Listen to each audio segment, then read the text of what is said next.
آج سے 30 سال پہلے لوگوں کے پاس ایک یا دو جوڑے لباس کے ہوا کرتے تھے۔ شادی کے اوپر لوگ کسی سے جوتے مانگ کے لے کے جایا کرتے تھے، یار تیرے جوتے اچھے ہیں، میں نے شادی پہ جانا ہے۔ امیر بھی ایسا کرتے تھے، غریب بھی ایسا کرتے تھے۔ میرا ایک دوست مذاق سے کہتا ہے پہلے جب کسی سے پوچھتے ہوتے تھے کیا حال ہے، وہ کہتا تھا شکر ہے، آج پوچھتے تو کہتا ہے شوگر ہے۔ تو بالکل حالات بدل گئے اور ناشکری پیدا ہو گئی ہے، برکت اٹھ گئی ہے، اللہ کی ناراضگی ہو گئی ہے۔ یہ ناراضگی کیسے ہوتی ہے؟ جب ہم اس کے حکموں کو توڑتے ہیں تو پھر وہ ہماری پرواہ کرنا چھوڑ دیتا ہے۔ پھر صحرا میں پڑے ہوئے خشک پتے کی طرح ہوائیں چاہے ادھر اڑائیں چاہے ادھر اڑائیں، اللہ کو کوئی غرض نہیں ہوتی، وہ جدھر مزید دھکے کھاتا پھرے۔ اور اگر کوئی اس کا ہو جائے پھر وہ اللہ کے ذمے ہوتا ہے، اللہ پھر اس کی حفاظت کرتا ہے۔ کوئی میلی آنکھ سے دیکھ کے جائے کہاں کہ کسی میں ہمت کیسے ہو۔ حضرت سفینہ رضی اللہ تعالیٰ عنہ جنگل میں بھٹک گئے تو انسانی بھوک سونگ کے شیر جب حملہ آور ہونے کے لیے قریب آیا تو حضرت سفینہ رک گئے اور شیر کی آنکھوں میں آنکھیں ڈال کے کہا، اور جنگل کے بادشاہ جانتا نہیں میں کون ہوں؟ میں رسول اللہ کا نوکر ہوں۔ اللہ اکبر۔ صاحب مشکات لکھتے ہیں کہ اس شیر نے دم ہلانا شروع کر دیا، گویا زبان حال سے کہہ رہا تھا تو رسول اللہ کا نوکر ہے تو پھر میں تیرا نوکر ہوں۔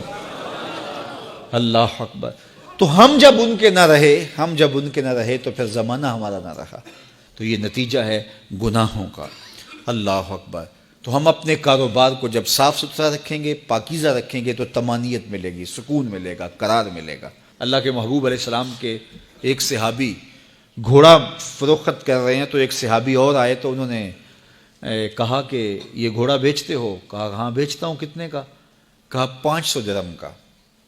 تو عرب گھوڑے کے اوپر سواری کر کے چیک کرتے تھے، دیکھتے تھے، ٹرائی لیتے تھے۔ تو گھوڑے کے اوپر جب ٹرائی لی نا تو واپس آ کے کہا کہ اس کا 600 درہم لوگے؟ اس نے کہا میں تو 500 میں بیچنے آیا ہوں، تو تم 600 دیتے ہو تو بسم اللہ۔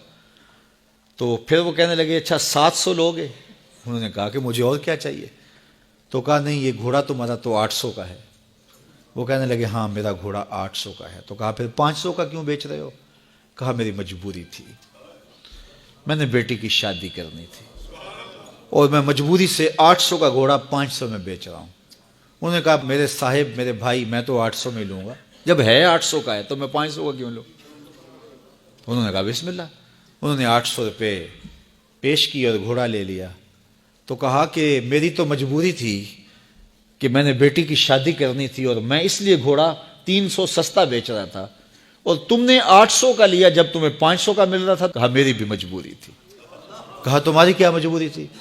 کہا میرے رسول کا فرمان میری مجبوری تھی۔ کہا کیا رسول اللہ کا فرمان ہے؟ کہا ہمارے رسول نے ہمیں سودا خریدنے کا حکم دیا ہے، کسی کی مجبوری خریدنے کا حکم نہیں دیا۔ آج تو کہتے ہیں جناب یہ 5 کروڑ کی پراپرٹی ہے، وہ تو مجبور ہے بیچارہ اس لیے 3 کروڑ کی بیچ رہا ہے۔ ہم کہتے ہیں بس ہاتھوں ہاتھ اٹھا لیں۔ یار اگر کوئی بندہ اپنا گھر بیچ رہا ہے اس لیے کہ وہ مجبور ہے اور وہ 1 کروڑ روپے کا ہے تو ہم اس کو 50 کا کیوں خرید رہے ہیں؟ جب ہے 1 کروڑ کا، 1 کروڑ کا خریدے۔ اور جو ساری زندگی لوگوں کی مجبوریاں خریدتے ہیں، فلاں پراپرٹی فلاں کی مجبوری سے خریدی، فلاں پراپرٹی فلاں کی مجبوری سے خریدی، کچھ لوگ اس طاق میں رہتے ہیں کوئی مجبور ہو تو اس سے خریدیں۔